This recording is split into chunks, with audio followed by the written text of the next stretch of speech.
প্রাচীনকাল থেকে কুমিল্লা একটি ঐতিহ্যবাহী জেলা।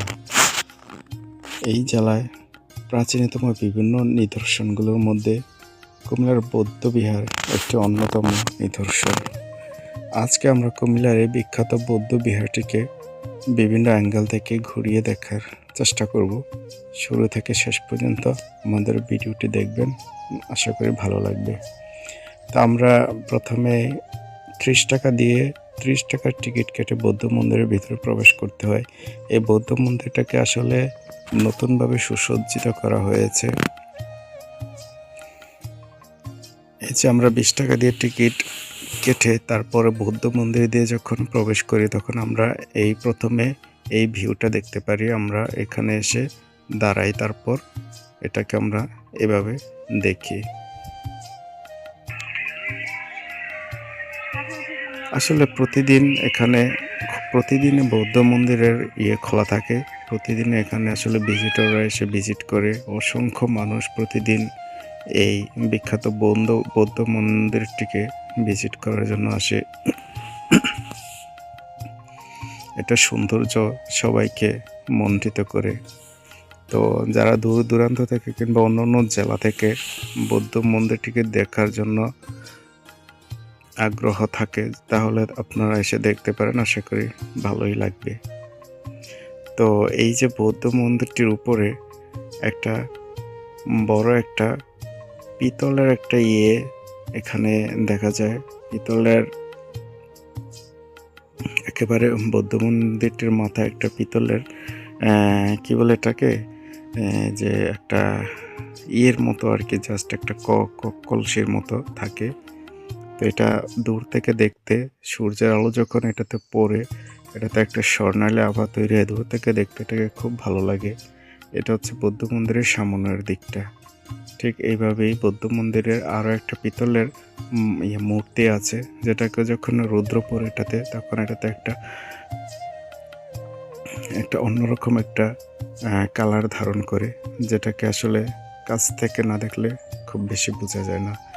এটা হচ্ছে সামনের দিকটা। সামনের দিকটা থেকে বৌদ্ধ মন্দিরটাকে দেখতে ঠিক এরকম মনে হয়।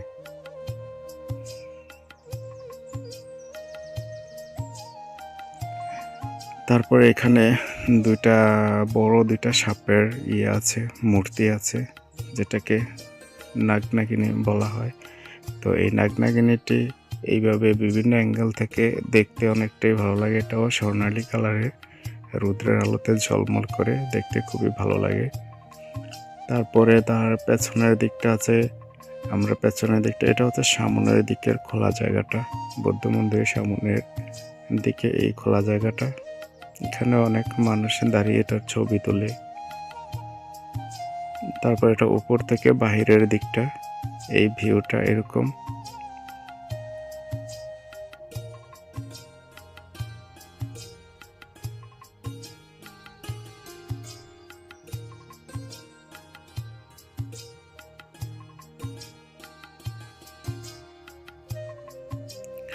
বৌদ্ধ মন্দিরের যেই মূল ভবনের যে প্রাসাদটা সাদা কালারের হওয়াতে দিনের বেলা যখন সূর্যের আলো পড়ে তখন সেটা আরও একটা অন্যরকম একটা অনুভূতি তৈরি করে, একটা ঝলমলে, মানে সব কিছু কেমন যেন খুবই ভালো লাগে। আর এই যে দেখতেছেন অনেক মানুষ আসে প্রতিদিন এখানে, অসংখ্য ছেলে মেয়ে, ছোট বাচ্চারা তাদের পরিবারের সাথে আসে এই বৌদ্ধ মন্দিরটাকে দেখার জন্য কাছ থেকে।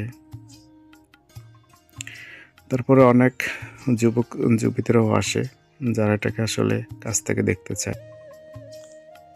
আমরা এখন বৌদ্ধ মন্দিরটির চারপাশের ভিউটা দেখার চেষ্টা করছি। এটা হচ্ছে চারপাশের এই যে চতুর্পাশে আর বৌদ্ধ মন্দিরটা মাঝখানে, তার চারপাশেই মূলত খোলা জায়গা। তো সেখান থেকে ঘুরে ঘুরে আমরা এটার চারপাশটা দেখেছি। তো আপনারাও দেখতে থাকুন, তাহলে বুঝতে পারবেন যে এটা কতটা সুন্দর।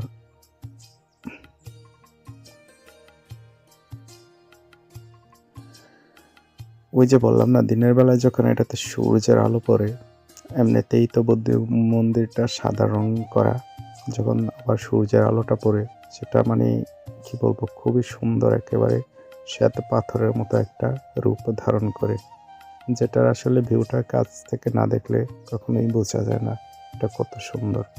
আমরা ভিডিওতে যেটা দেখতে পাচ্ছি তার চাইতে বাস্তবে সেটা আসলে অনেক সুন্দর।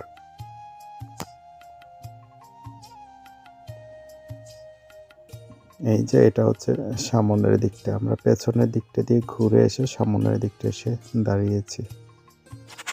তো এই ছিল আমাদের আজকের এই ভিডিও, আশা করি আপনাদের ভালো লেগেছে। ধন্যবাদ।